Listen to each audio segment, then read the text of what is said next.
don't want an object. Forget about the box. Don't spend money on it. That's the kind of things that people still don't understand. When I buy a physical artwork, when I buy a video artwork, is the certificate, and that's my little joy. There was already video art in the early in the last century. I don't find collecting video actually very difficult. It's something which comes quite naturally nowadays, especially since we have so many technologies around us. Then it became also a little bit an addiction. I'm saying, guys, if you want to make money, do your job better, sell and buy houses, do real estate or do equity trading, right? Do whatever you want, but leave the art a bit alone, because the art is already doing so many things.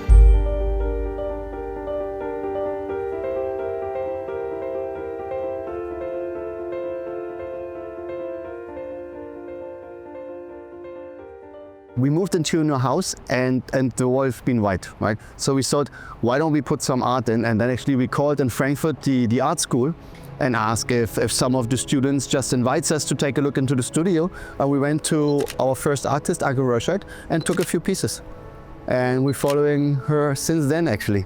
She just came last week to our house to re-prepare a flat screen because she has prepared a video. So we're still very good friends till then. Well, the first video art that I collected, I don't know if it's okay to say that it was a gift from my mom for my 10 years birthday. And it was Kitty from Fishley & Ways. I really wanted at that time, a cat, and I was an allergic kid, so having this cat licking the milk was something that I really wished for. I didn't know that actually that would have become such an important piece of, from them. I was always interested in art, always, but I was more reading about art, visiting museums.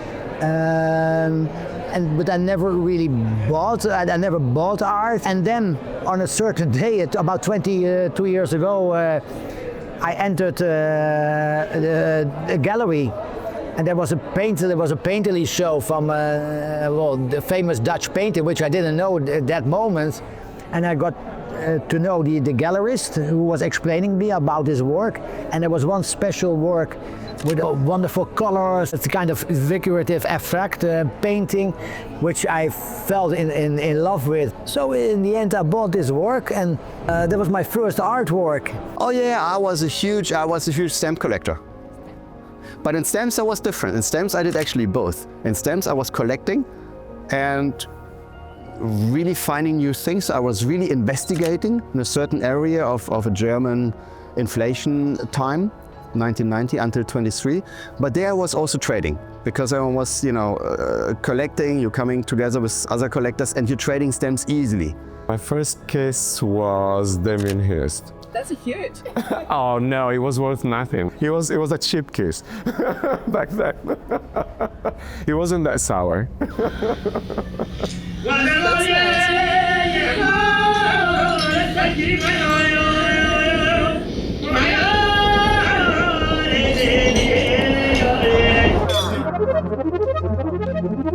Sometimes I say, no, well, this fair, I'm not gonna buy art. I'm not gonna buy art. I first have to sell it, and then walking or seeing all those new works and artists, and then there's always a work that you say, oh, this is so good. What is the price? Can I afford it? And then you, in the end, before you go home with artwork, or one or two or sometimes three. It's two very different things. Because you can be collecting anything, like a trading card, a football card. It seems to be linked to some psychological divergence in some way, maybe. But then there's contemporary art. And contemporary art is about trying to understand the today. And that's very, very important. So my role is double, is first to preserve the works, second to support. So there's nothing there in terms of investments, not at all. It's about pure creativity, the same way as people were supporting Picasso, Stravinsky, Andy Warhol, anybody else. They needed to have visionary people. And you're talking about the 1%. This 1% is limited. Sometimes they're very weird people. They're very strange, most of the time, with strange jackets. But they have an important role. for the community at the end. It's an obsession for sure. I think once you start, it's very difficult to stop, especially in the beginning. You know, you become greedy. You always go over budget. Let's say you set a budget of 5 and it usually becomes 15. I wouldn't say a disease. Disease is not how I would define my passion, but it's kind of morbid sometimes. Like to possess that piece of paper, to possess that painting that you wake up to every morning. Maybe the artist has put like your name in the middle of the painting. It's a conversation that happens. I think that comes after a while.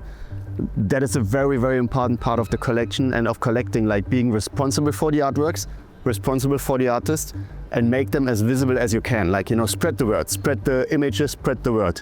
Help the works to be seen.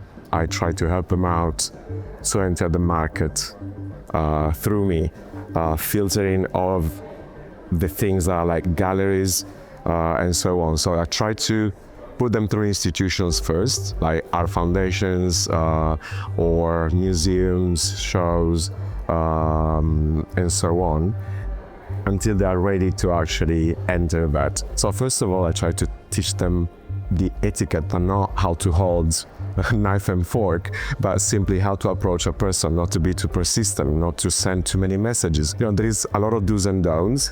All the things we do are happening in our brain anyway. So it doesn't matter if I can touch something or I just feel it in my brain. It's all the same. It happens up there. That's the whole thing. That's what we have on our shoulders. All art is in the brain.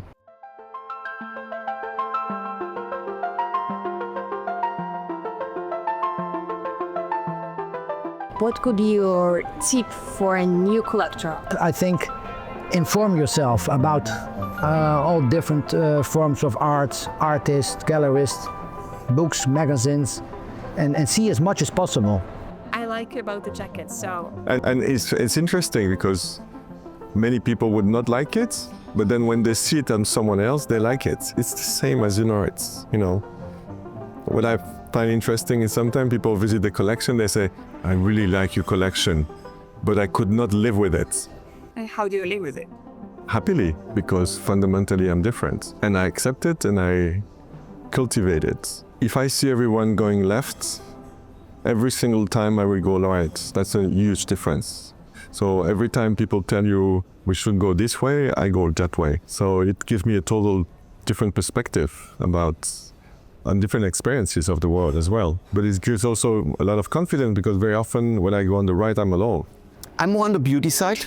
I do know that there are some collectors who say if this piece is really, really ugly, it can change things because people stop and then they think about it. I actually think exactly the opposite. I do believe if it's too ugly, you do the thing which you only should do, basically probably you should run. So I try to combine great content, great logic, great ideas in the artwork, combined with certain aesthetics. So I also like if you like watching it, and then you start thinking about it. So it comes both. It comes the content, but it comes in a beautiful shape. For me, art is about, in one single formula, it's about exiting the Plato's cave. Or if I want to be more modern, it's about taking the red pill in Matrix. You take the blue pill, you go back to sleep and you wake up tomorrow morning and you forget everything that happened today. If you take the red pill, you will never see the world again like you did before. Because the problem of most people is that they see the world in one single dimension. So when I say it must not be a zone of pleasure, is that humans find pleasure in the things they know already. I go for the little bit harder thing and I avoid too many things that give easy pleasure. Especially last year, I collected a lot of women. I was in Africa for 10 months. And I concentrate on mainly African artists. I tried to buy as many women as I could. Also because, as you said, I think it used to be a men's world, the art world. And I tell them, like, you have white, middle age, if not like over age 60, 70, whatever it is, white males in your stable. That's all I can see. But it's difficult to actually introduce a new vibe. So if you are white and cis man, whatever, what I try to do is always to create collaborations for them. So collaborate with a gay, white, black, Asian man or trans. Let's try to contaminate each other a little bit. My mom and my father were both collectors, and actually I saw during the growing up a lot of women collectors also. I think the issue is the accessibility, and probably in the past was not easy to have so many women having access to to the same amount of money and ability to buy art in the same way, you know, and also there were much less interest in the female art also. We talked about the work I bought today. What was lovely is that this young Iranian woman was saying, you know, very few times we show the Muslim woman in a positive way. You know, we see her alienated, dominated, you know, or sometimes dressed in dark, or sometimes you see her in very big movement. You remember that young woman on in the Iranian university site that suddenly got undressed, and this is what it is. At one point you have no other choice to affirm your difference than to do extreme things. So when I'm getting into that video, it's a reality that I don't have. I'm saying, guys, you know, you have to decide what you're gonna do. If it's art or if it's something else. If it's art, play the art game, right? Stop before it gets too explicit. That's for me is the most important thing. So the medium is not that important. It is about that. What does the work itself in my mind? What is it? Does it evoke an emotion? Is it challenging me? Is it asking me questions? Art. I'm always in search of the emerging artists, looking for the young who just graduated from the academies, and also trying to help them, develop their career, start the discussions with them, reflect on their work. My last exhibition was called In Search of the Miraculous, and that was a really eclectic exhibition with a lot of video art in it, and they had a kind of mysterious, miraculous under theme. I really like video, not just because I feel it's a wider medium, so it has in itself many different aspects. There is a narration, there is so many aspects, there's the rhythm, there is the message, and there is also the contemporaneity, which is something I like to look at, especially when I look at art.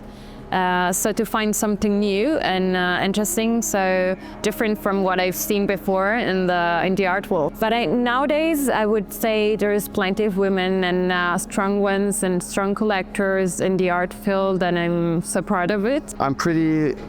That's what I mean, you know, over time, if you're doing that for such a long time, you're super clear in what you like and what you don't like. So it's like you say, it's like a sixth sense. That sixth sense is trained over time. So I can't even remember when I bought a piece, which I regretted the next day or like 6 months later or so. It didn't happen for a while. In the very beginning, it happened very, very often. So from the first pieces, there's not so much left. But this also because time moves, right? Your own background moves, changes, and maybe you start to ask a bit more from the art than just being a nice picture on the wall. You can buy artwork for 900 euros, 1,000 euros, 2,000 euros. So that's a great example of also approaching and changing the narrative. Think about the Swiss Institute in New York. You can buy a video art for $50, $200. So it is changing. But the point is there is no information out there. Why do I know that there is the Swiss Institute in New York? Because I go to New York regularly, because I go to the libraries, because I go around. So it also comes to privilege. But at the same time, when young collectors come to me or young artists come to me, they're like, oh, you have a massive video collection. I'm like, yes, but some of them are worth like 50 euros. Some of them are worth 20 euros. It's not everything 20, 30, 40, 50K. You know, And so it's very important as a collector, two, as a mentor, to actually spread the word and say you can collect within your own budget. Tell me your secret. I don't have secrets. What is the biggest price you made for one artwork? That's a secret.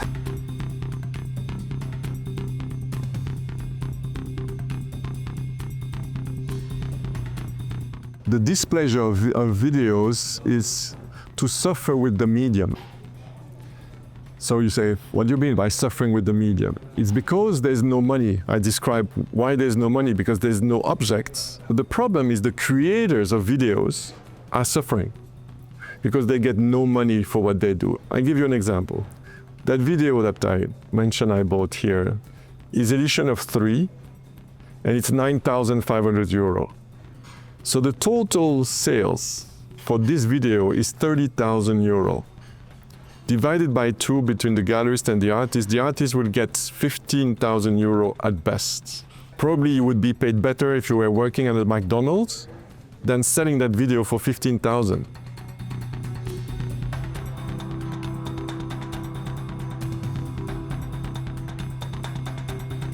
So I think the issue is that in the video art system, there is nothing in between. There is just like small video or one channel video, quite accessible in terms of prices, and then you go just over like big installation and huge, huge video and show important pieces. So I think facing a collection, it's quite hard to find in between. And that's where it's very interesting that the young generation, if you explain them what art is, and you change the model of monetizing video arts. Because currently the model of monetizing is to have limited edition with that little box, you remember? So it's calling to people that loves objects. And I think that the new generation can be educated to understand you don't need object anymore. You know, you can pay a fee because you're paying fee for podcasts, you're paying fee for, a subscription to everything. You could pay a fee, it's the equivalent of a fee to have access to this file forever. So, but it's a completely different model than the original model of the art world, because the art market is based on scarcity. And these big corporations like Basel are changing the market so much. There is no transparency.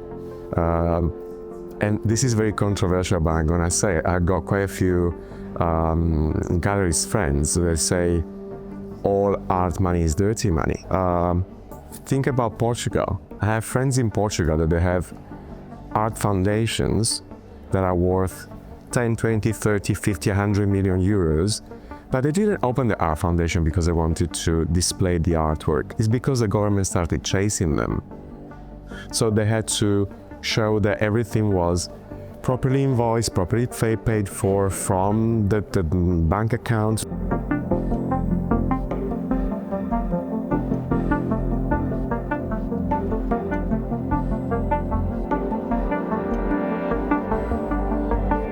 I think there's a beautiful Somalian artist upstairs that's got beautiful artwork. And I was shocked to actually see that she was working with NFTs. So I think like the traceability and the decentralization probably could be the future also for the artist. Because think about how easy it would be to say, I buy your artwork and you set a 10% on top of the secondary market. The NFT is a certificate, but it's a public thing if you want. You got it in your wallet and everybody can see it. If I go to a biennial today, approximately 25% to 1/3 of the works will be video. If I go to an art fair, there will be 0 video. Who is right for history? I believe it's the biennials. So I collect video.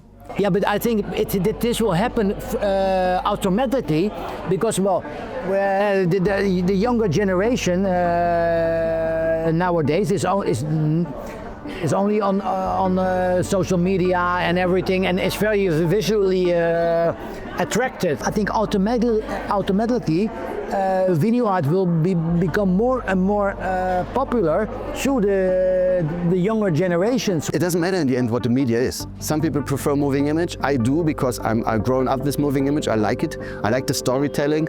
I like the movement of the pictures. Some others can read books out of a neon piece, right? Or a painting. So, but just the physicality, that the one is zeros and ones in a stick and the other one is on a wall. I just don't care about the difference because I do believe all the things we do are happening in our brain anyway.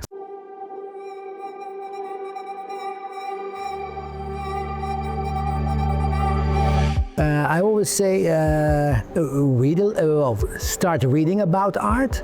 Go to museums to see contemporary. When we're talking about contemporary art, go to contemporary art museums. Go to galleries, and find out what do you like, what do you prefer. Try to be, for instance, at an opening, because mostly at an opening of a gallery there are the artist is present. So you have the chance to talk